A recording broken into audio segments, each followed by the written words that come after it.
In this presentation, we are going to discuss appropriate email and online etiquette, an important topic for students and professionals alike.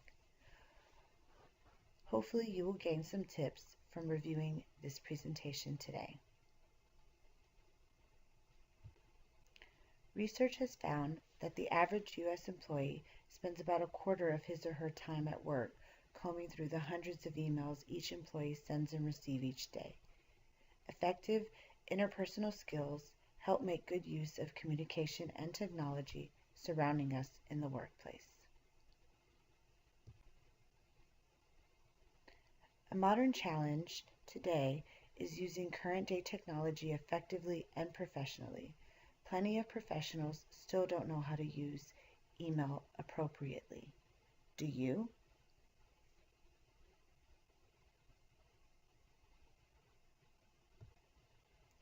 Use of email provides us with an opportunity for displaying both positive and negative interpersonal skills related to the digital age.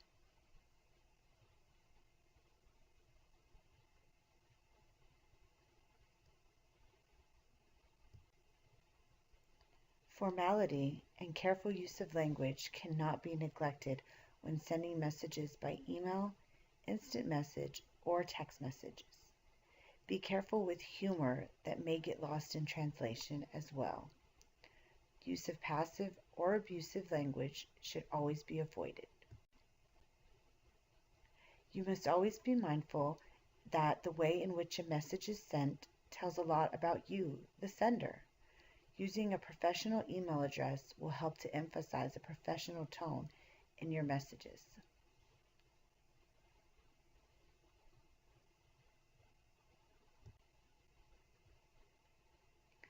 Email messages should always be proofread, only sent when necessary, and in general should not be longer than one screen, although this does not include any attachments that you may have included.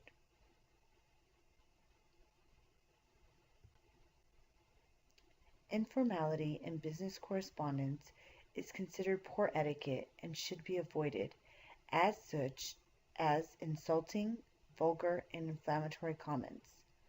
Also, be sure to use exclamation points selectively instead of getting carried away to set the correct tone. Always think twice before hitting reply all, and also keep in mind that even deleted messages can be retrieved. So be sure that you are sending a message that has purpose for your receivers.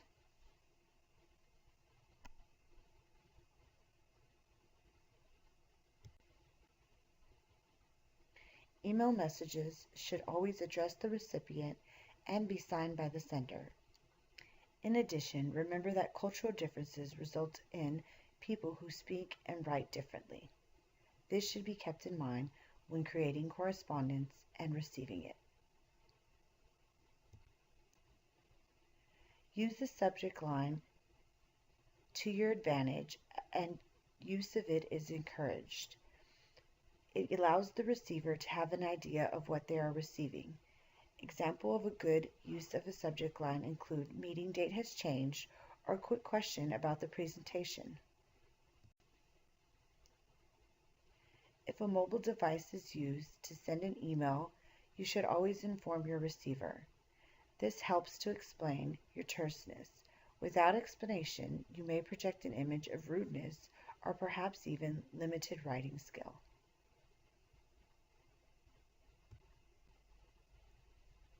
Be sure to be considerate and polite when sending email messages, beginning your message with a professional salutation.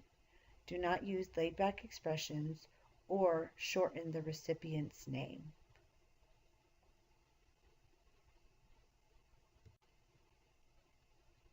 Since emails can be forwarded to unintended recipients, be sure not to include any confidential information in your messages. Also, before sending your message, check to ensure you have selected the correct recipient.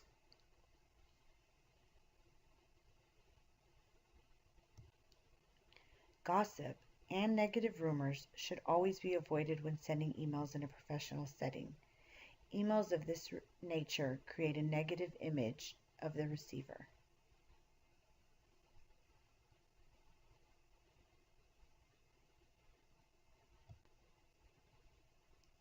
Criticizing a coworker via email is the equivalent of blasting him or her in a large meeting with other team members present.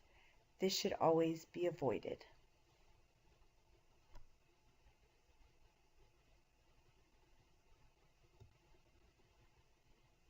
When communicating via social media, there can be both a positive and a negative interpersonal skills associated, so it's important to be mindful of the potential impacts of your online activity when using social media.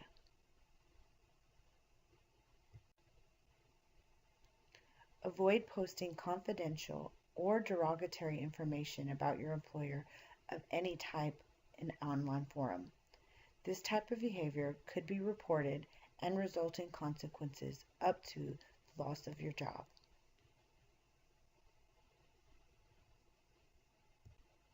Instead, demonstrate your loyalty by posting positive or gracious comments about your employer when speaking of them online or on any type of social media.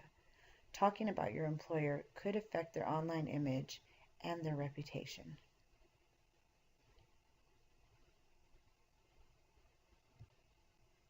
Protecting your online reputation and effective use of technology is a skill that we are not born with, but instead must be learned. Hopefully, this presentation has provided you with adequate tips to maintaining your online reputation.